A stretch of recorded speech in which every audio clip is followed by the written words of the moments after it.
Shalom saudara-saudara yang terkasih di dalam nama Tuhan kita Yesus Kristus.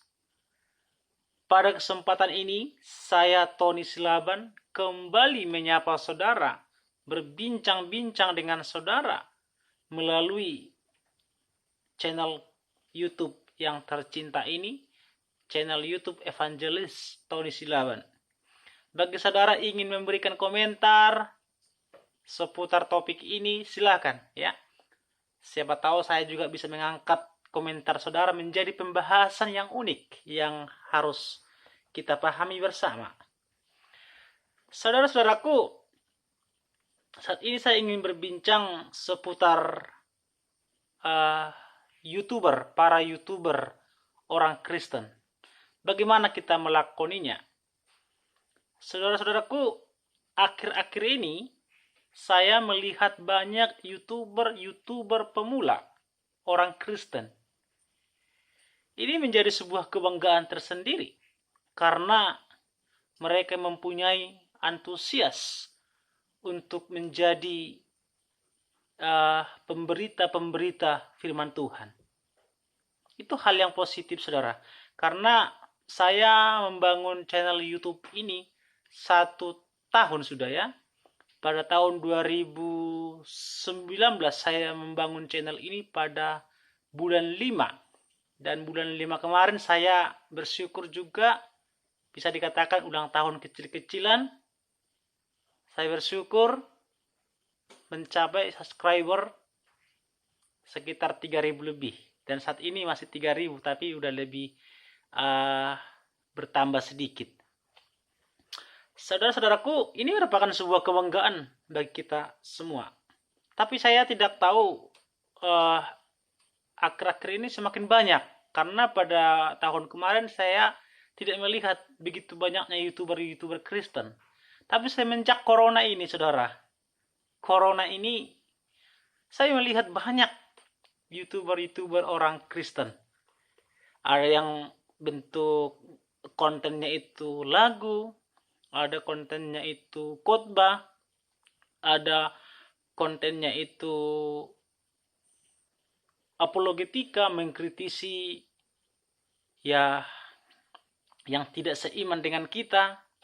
Bahkan juga ada mengkritisi pendeta-pendeta yang agak terlalu tidak tepat mungkin menurut dia ya. Oleh karena itu saudaraku, ini kebanggaan tersendiri. Tapi saya ingin berharap kita sebagai orang Kristen, sebagai YouTuber orang Kristen, saya ingin memberikan penjelasan atau pilihan apa sebenarnya motivasi kita sebagai YouTuber. Saya meneliti yang kemarin itu, meneliti dalam arti di Facebook, banyak YouTuber Kristen ya, yang 1 tahun sebelumnya ketika saya membangun channel ini, tidak sebegitu banyaknya. Nah, jadi yang penting di sini saudara-saudaraku motivasi sebenarnya ya. Motivasi apa sebenarnya motivasi kita ini membangun channel kita ini? Apakah karena corona? Artinya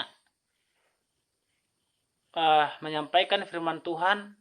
Memang kita tahu bahwa ibadah-ibadah online, apakah karena dasarnya itu ibadah online, akhirnya sekaligus dari YouTuber kan gitu. Apakah itu menjadi dasarnya juga? Bisa kemungkinan menurut penelitian saya sendiri yang subjektif ya saudara, bisa juga. Tapi yang ingin saya katakan kembali kepada motivasi saudara, ya puji Tuhan karena memang kita beribadah online kan, bisa di share kan gitu ya, atau juga ada yang offline juga ya. Mungkin alasan tersebut bisa masuk akal. Tapi yang ingin saya soroti di sini adalah tujuan, motivasi kita. Apakah motivasi kita untuk mendapatkan iklan yang banyak, akhirnya menjadi uang, cepat dimonetisasi, mendapatkan uang? Memang kalau kita lihat ya, tutorial tentang penggajian di YouTube begitu banyak, cukup lumayan. Ya, tapi apakah itu yang menjadi motivasi kita? Ataukah motivasi kita ingin menjadi terkenal? Atau ada yang lain, motivasi-motivasi dalam diri kita ingin menjadi yang lain lah. Motivasi-motivasi dalam diri kita. Saudaraku, itu sebenarnya tidak salah. Tapi itu tidak menjadi motivasi utama. Maksud saya nggak salah ketika kita mendapatkan gaji dari YouTube kan tidak salah, karena memang kita melakukan tidak melakukan hal-hal yang jahat kan gitu.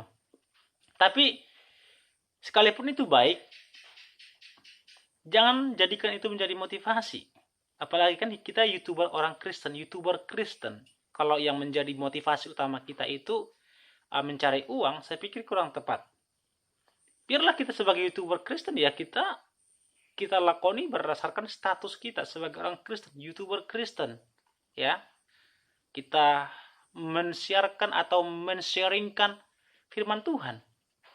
Memberitakan firman Tuhan, karena kita manfaatkanlah media sosial ini untuk firman Tuhan lebih banyak didengar oleh orang.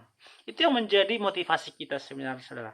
Masalah uang, mendapat uang dari YouTube, saya tidak salahkan, tapi jangan jadikan itu menjadi alasan utama atau motivasi utama. Biarkanlah itu berjalan sendiri sebagai dampak karena kita sudah memberitakan firman Tuhan. Tapi kalau itu menjadi motivasi kita, pengen terkenal, terus dapat uang, dan lain-lain sebagainya, saya pikir kita keliru di situ. Saudaraku, saya tidak menghakimi atau menjustifikasi orang. Ini juga menjadi introspeksi bagi diri saya, karena saya juga YouTuber Kristen. Kiranya ini saling mempermantap kita, secara khusus sebagai YouTuber Kristen.